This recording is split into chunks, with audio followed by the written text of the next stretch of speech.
Estás en vivo. Buenas noches, Malob Akab.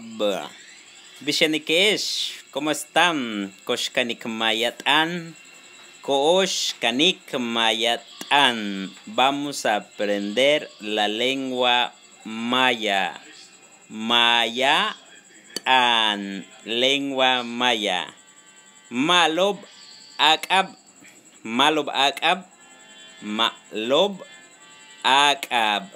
Buenas noches. Kintushtik teesh. Kimak olal. Kintushtik teesh. Kimak olal. Les envío saludos. Tushtik. Tushtik es enviar. También Kimak olal, pues saludos. Pero Kimak olal también puedes manejarlo como felicidad, alegría o saludos. Tushtik es enviar. Puedes decir Kintushtik. Humpel tsuut. Envío un beso. Humpel uno. Tsuut. Tsuut. Tsuut. Beso. Inkab mi mano. Mayatan ti YouTube. Lengua maya en YouTube. Kanan tabaesh. Kanan tabaesh. Cuídense. Kanam del verbo kanan. Kanan tabaesh. Cuando es esh es en plural. Varias personas. Kanan tabaesh. Bueno, cuídense.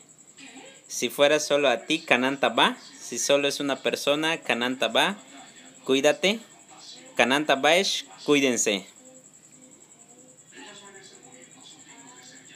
Aquí kakbae, nos vemos. Tujelkin. O hasta pronto. O puede ser otro día. Gel es otro y kin es el día. Se refiere al día. Les envío saludos. Kintush Teshkimak Olal. Tené Inkaba José Javier Maichan. Tené.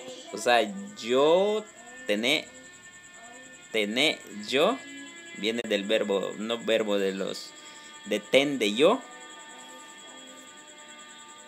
Ak ikakbaeshe. Ak ikakbaeshe. Hasta pronto.